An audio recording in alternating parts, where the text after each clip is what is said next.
Aguan itu pemegang saham mayoritas, sementara anaknya Alexander Halenkoso direkturnya itu. Dan itu sudah naik, sudah digelar perkara, tapi ya biasa kan, kesimpulan akhirnya di Kapolri. Nah di Kapolri macet di Pak Tito Karnavian, udah dikomplain. Pejabat bisa tahu, Pak Listio Sigit Prabowo tahu, orang beliau dulu kok kepala Kadipropamnya sebelum Sambo ya. Pak Listio, coba Pak Listio ingat kembali. Kenapa kok nggak bisa naik menjadi tersangka? Nah, dugaannya otoritas di Republik ini bukan lagi presiden, bukan lagi Kapolri, tapi saudara Aguan ini gitu loh. Izin nggih, Mas Adi. Silakan. Ya, bismillahirrahmanirrahim. Assalamualaikum warahmatullahi wabarakatuh. Waalaikumsalam.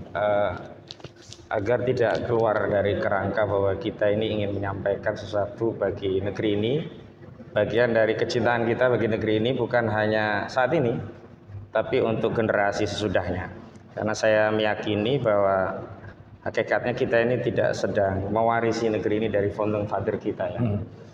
Bukan, tapi kita menerima amanah dari generasi sesudahnya, anak cucu kita kelak. Sehingga tanggung jawab kita adalah mewariskan negeri yang saat ini kita tinggali agar sampai pada anak cucu kita dengan selamat. Jangan sampai nanti anak cucu kita komplain, loh tanah kita sekarang kok sudah dimiliki Aguan semua gitu. Nah, langsung sebut nama. Iya begitu loh. Ya. Kalau istilah Silungat, tunjuk poin. Iya. Maka bagian dari tanggung jawab dan kecintaan kita pada negeri ini, saya setuju dengan apa yang disampaikan Bang Saidi itu tentang proyek Big 2 ini bermasalah. Dan dalam berbagai forum kan sudah banyak yang membahas tentang masalah itu gitu. Dan terutama persoalan yang saya hari ini miris itu begini ya. Kalau dulu ya oligarki itu kan ngambil kekayaan rakyat itu kan di hutan-hutan, ya di lepas pantai, sumber daya alam ya sumber daya alam yang nggak ganggu tanah kita. Nah sekarang padahal yang di sana juga mereka ambil. Nah sekarang yang kita tinggali kebun kita, usaha kita, tambak-tambak kita, rumah-rumah kita, tambak kita, ya sawah kita pun mau diambil gitu loh. Terus bagian kita mau mana gitu loh. Kenapa demikian? Saya tegaskan dalam berbagai forum bahwa apa yang terjadi di proyek Pantai Indah Kapuk 2 itu adalah perampasan tanah. Ya. Dengan batasan definisi adalah bahwa setiap tanah yang diambil tanpa keridhoan pemiliknya itu perampasan. Ketidakridhoan itu bisa karena harganya nggak cocok, memang nggak mau dijual, apalagi diambil, dipaksa, nggak mau jual, dikasih ganti rugi sekenanya. Nah, ini perampasan. Bedanya memang ketika ada status PSN seolah-olah negara. Ini resmi negara yang melakukan kebijakan negara. Makanya saya sebut PSN itu adalah proses untuk merampas tanah rakyat secara legal untuk menyediakan lapak bisnis bagi para pebisnis oligarki gitu loh.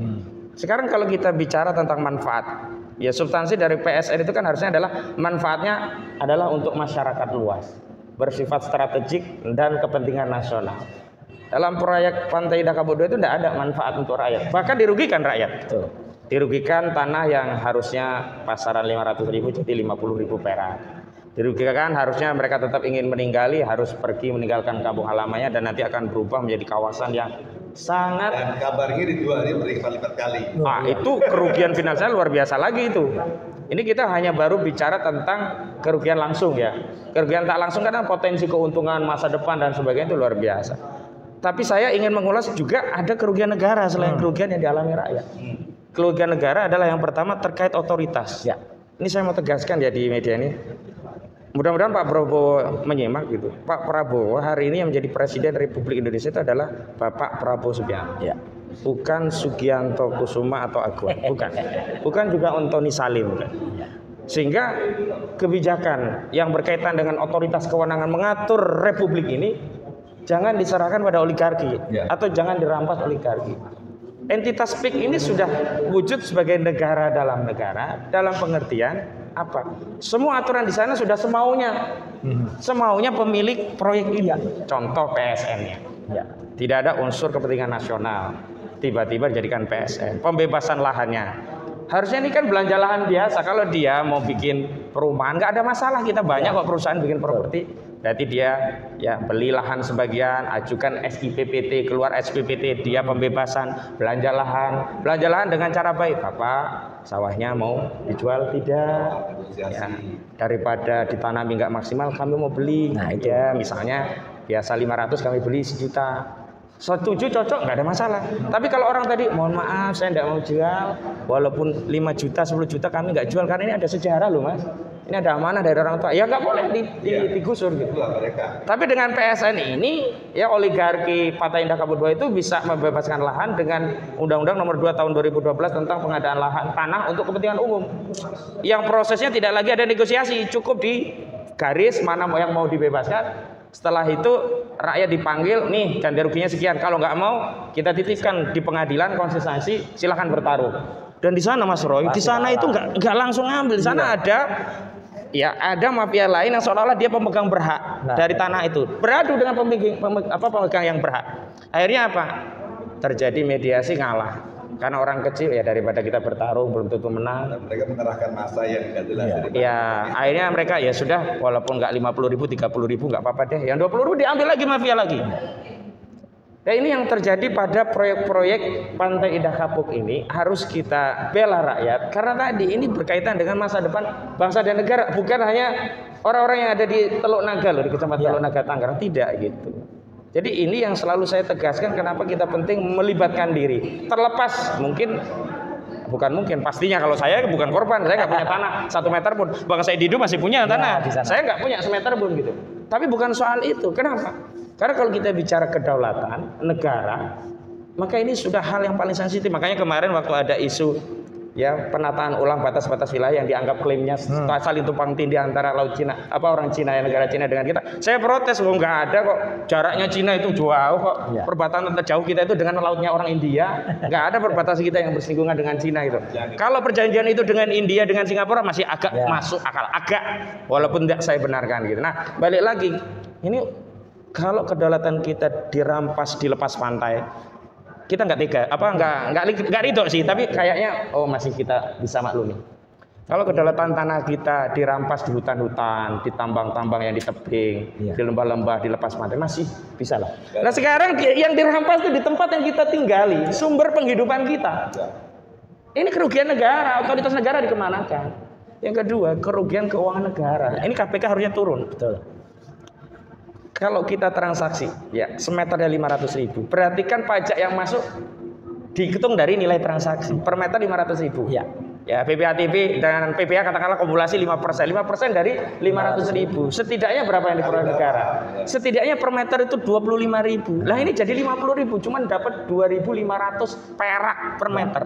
Kita yang kali masuk negara, ya kan? Yang masuk negara cuma segitu. Berarti kan ada kerugian keuangan negara per meternya berapa? 22.500 kali berapa ribu meter? Ratus ribu, juta meter. Kemarin saya sudah hitung-hitungan nih lewat tulisan. Kalau rencananya 100 km kan 1 juta meter. Berarti itu potensinya harusnya negara itu dapatnya kan 50.000 kali 50.000 kali 1 juta. Ya 50 triliun. Ini kan jadinya cuma dapat 2,5 triliun. Rugi kita 47.500 triliun. Walaupun kan belum tentu sampai ke sana. Tapi walaupun belum sampai 1 juta meternya, baru beberapa meter. Yang namanya kerugian keuangan negara itu bukan masalah kecil atau besarnya, tapi adanya kerugian baik aktual ataupun potensial, itu kerugian keuangan negara. Nah kalau Tom Lembong, mohon maaf bukan mengecilkan ya, korupsi tentu korupsi, 400 miliar saja diproses. Dan itu belum jelas. Dan itu belum jelas juga, gitu loh. Karena saya baca audit yang dibaca oleh lawyer itu, audit BPK-nya nggak ada arahan kerugian keuangan negara. Walaupun memang harus ada audit khusus ya. Saya khawatir auditnya menyusul. Jadi tangkap dulu, tetapkan tersangka, audit belakangan. Nah ini kan kelakuan penegak hukum kita kan kadang-kadang kurang ajar juga, gitu loh. Saya sering kan di lapangan nemui aparat itu kurang ajar gitu. Nah balik lagi ke PSN tadi, negara ini dirugikan. Harusnya yang bertindak itu bukan hanya kita rakyat, negara yang turun tangan. Justru di situ saya curiga, jangan-jangan negara dapat sesuatu. Yang dimaksud negara bukan entitas institusi ya, tapi pejabatnya. Pejabatnya. Kalau dulu misalkan Jokowi ya, jangan-jangan Jokowi dapat. Kalau sekarang Pak Prabowo, agar menghilangkan praduga Pak Prabowo dapat, harus ditindakin. Betul.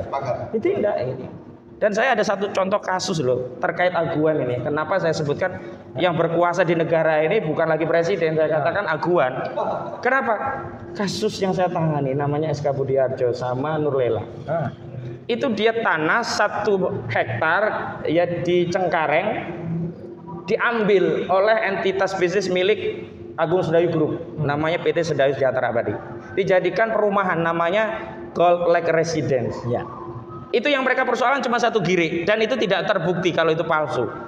Lalu 1 hektar itu diambil. Laporan lah ya. Dia kan tanahnya diambil. Barang-barang dia dicuri. Dulu ada kontainer 5 kontainer besar untuk car wash dicuri. Pakai las Mas Suryo. Pakai preman-preman. Di backup juga aparat. Waktu mau mengosongkan lahan backup aparat dari Brimob. Kemudian Budiarjo ini kena tampar waktu itu. Bikin laporan 3 laporan. Ya. Laporan ini tadinya nggak jalan, tapi akhirnya qadarullah di zaman Pak Idam Aziz sampai ke Mabes Polri karena di Polda si penyidiknya itu melanggar kode etik. Karena harusnya entitas bisnis itu penanggung jawabnya diperiksa, nggak diperiksa. Aguan itu nggak diperiksa. Walah. Alexander Halim Kusuma nggak diperiksa. Ya nggak takut berarti ada sesuatu di penyidik, kenapa tidak diperiksa? Nah makanya dianggap melanggar kode etik, sudah divonis melanggar kode etik.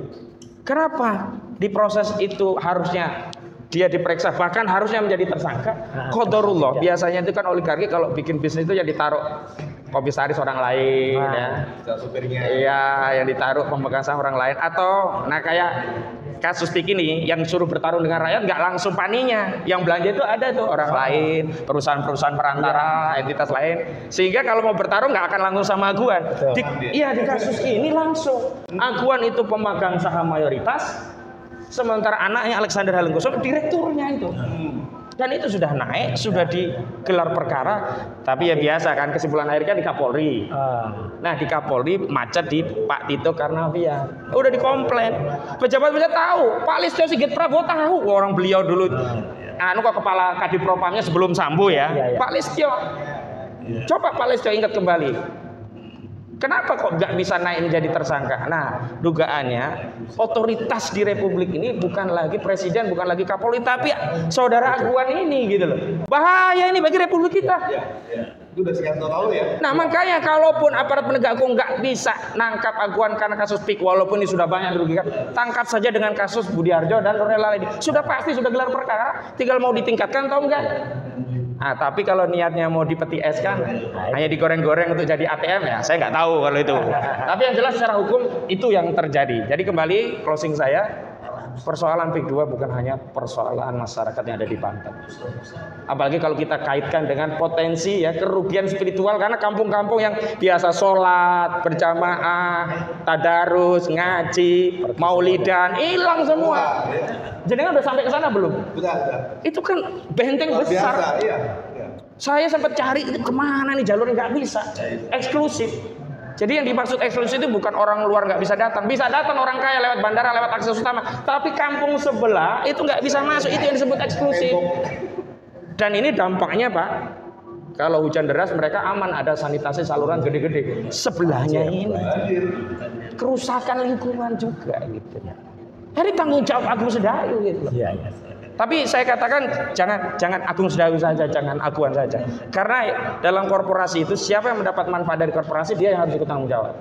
Nah di dalam PIK ini ya, Pantai Indah Kapuk 2 PANI ini, PT PANI ini kan pemegang sahamnya bukan hanya aguan, juga Antoni Salim, Mas Suryo. Iya. Antoni Salim bertanggung jawab. Bahkan dia yang lebih banyak daripada aguan. Ya kalau Antoni Salim kan kita tahu lah kaya raya gitu, wajar punya duit banyak. Tapi kalau kita bicara kepada para pengusaha, kita tuh nggak melarang mereka berbisnis. Kita juga terbantu dengan bisnis mereka, kebutuhan hajat kita. Tapi jangan dengan merampas tanah rakyat, hak rakyat, dolim kepada rakyat. Ini yang akan ya menyebabkan perlawan pada rakyat, tidak saja nanti kepada entitas institusi, kepada personalnya gitu loh. Kenapa saya sekarang begini? Kenapa kok kita Mas Ahmad kok langsung ke aguannya? Ya langsung saja daripada kita diadu domba. Iya. Diadu domba dengan kepolisian, diadu domba dengan BPN, diadu domba dengan presiden misalnya. Karena dia yang menetapkan PSN. Enggak, presiden enggak akan keluarkan PSN kalau enggak permintaan oligarki properti yang diuntungkan dengan PSN itu. Jadi kalau kita membaca ya struktur daripada kejahatan itu jangan melihat siapa yang melakukan kejahatan saja, siapa yang diuntungkan dengan kejahatan itu yang paling penting. Jangan sampai kita habis-habisan diadu domba antara rakyat oligarki ketawa, kipas-kipas duit. Ah, kalian cuma dibayar segini. Gua yang untung. Oke, gitu pengantar. Luar biasa nih. Waduh, Mas Ahmad Qasiduddin ini sudah memberikan pencerahan kepada kita, dan ini adalah suatu fakta ya. Kita tidak menjelek-jelekan orang, tapi kita mengungkap fakta dan menyampaikan fakta ini kepada masyarakat supaya yang belum tahu agar lebih tahu. Nah, sekarang kita bergeser nih. Di sebelah kiri beliau ada ada Pak Dalang, Ki Dalang. Mas Suryo ini sekarang ini lagi jadi tokoh yang paling populer di Indonesia nih. Tapi kali ini dia hadir pakai topi, pakai peci sebagai dalang. Ya. Jadi apa kira-kira Mas Suryo yang mau sampaikan? Saya akan menggambarkan supaya masyarakat tahu, Pak Heru, bahwa sebenarnya di balik PIK 2 itu ada apa. Nah, akan saya gambarkan dengan melakukan kisah dalam dunia pewayangan. Wah, ini dia nih. Seru nih. Bumi gunjang-ganjing, langit kelap-kelap. Inilah kisah yang terbaru dalam pewayangan di dunia Wakanda. Nah, jadi ceritanya dulu sebelum lengser, ya, Petruk. Petruk lagi. Kita tahu semua tokohnya Petruk. Iya. Dulu masih pakai mahkota Petruk ini. Ya. Sekarang dia sudah tidak bermahkota lagi. Oh iya. Tapi meskipun tidak bermahkota, dia masih berkuasa. Oh iya. Jadi kalau kayak cerita dalam film The Godfather, dia kayak Don Corleone. Jadi Don Corleone pun pernah berkata kepada anak buahnya. Nah, anak buahnya tuh kayak gini nih anak buahnya. Jadi anak buahnya tuh anak buah yang bersifat, kalau dalam dunia pewayangan itu ada rampokan. Wah. Jadi ini kelompok yang kemudian selalu bersama-sama kemana-mana membuat resah. Nah ini. Tapi ternyata di balik ini, sebelum dia tidak berkuasa lagi, ya, dia kemudian sempat bilang pada anak buah tadi, saya memang nanti sudah tidak berkuasa, tapi saya tetap menguasai. Wah, kenapa? Karena di belakang Petruk, ini ada butoh rambut geni.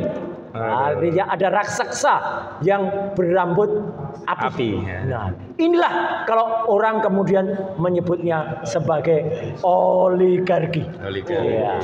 Jadi butoh rambut geni inilah sebenarnya yang menguasai sekarang dunia Wakanda. Itulah sebenarnya kalau disadari, dialah juga yang melahirkan Petro Cilik. Petro Cilik ini tidak akan jadi kalau tidak ada dukungan dari oligarki. Kekuasaannya yang sangat besar waktu itu kemudian membuat Petro Cilik ini bisa, dan Petro Cilik senang sekali. Akhirnya dia tampil selaku orang nomor 2 di Indonesia. Dan harap diingat, sebelumnya pun sudah diatur supaya undang-undang DKJ itu menguasai tanah yang nanti Jakarta dan sekitarnya, termasuk Pantai Indah Kapuk 2. Ya, ada aglomerasi di situ yang kemudian itu di bawah siapa? Bukan di bawah presiden, tapi di bawah wakil presiden. Nah, ini memang berbahaya. Nah, maka kalau kita lihat segagah apapun presiden kita, atau kalau dalam dunia pewayangan itu adalah seorang Werkudara, dia masih tetap ada di bawah kekuasaan bayang-bayang Petro Cilik ini. Karena Petro Cilik ini sudah di backup sama butoh rambut geni ini. Jadi rakyat Indonesia itu sebenarnya harus mengerti bahwa kita harus menguatkan bagaimana Bimo atau Werkudara ini jangan sampai dikangkangi, apalagi dinaiki oleh butoh rambut geni. Soalnya pasukannya sangat jahat. Ini saya tunjukkan pasukannya. Pasukannya itu macam-macam. Bentuknya pun aneh-aneh. Mereka yang sekarang itu menyerang. Nah, ini para buzzer pada orang-orang jahat. Sementara rakyat yang tadi digambarkan, penduduk asli PIK, ya kayak gini. Jadi lama-kelamaan mereka diserang terus, mereka ditipu, tanahnya yang harganya cuma dihargai 50.000, diserang-serang dan disikat. Tapi kemarin sebenarnya sudah mulai ada perlawanan. Ketika sebuah kecelakaan kecil yang kemudian melibatkan satu truk dan itu melindas penduduk dari daerah sana, kemudian rakyat mulai bangkit. Apakah rakyat salah? Tidak. Karena apa? Itu adalah perlawanan murni dari rakyat melawan tokoh-tokoh jahat bazar-bazar ini, tokoh-tokoh jahat. Tapi itu memang dilakukan. Karena apa? Ini saya ingatkan. Kalau rakyat kemudian hanya diam saja, akibatnya apa? Rakyat mati. Mati. Jadi, jangan sampai kejadian rakyat kemudian kalah oleh para bazar ini dan Wakanda itu jatuh di bawah kekuasaan Buto rambut geni, dan di baliknya ada Petro Cilik. Dan Petro Cilik sampai sekarang juga tugasnya cuma nyanyi-nyanyi. Sama main game. Meskipun dia nyanyinya sekarang sudah berubah. Rasa cemas, hidup berat, dunia gelap, fufu fafa, maksulin saja. Nah, rasa cemas, hidup berat, dunia gelap, fufu fafa, maksulin saja.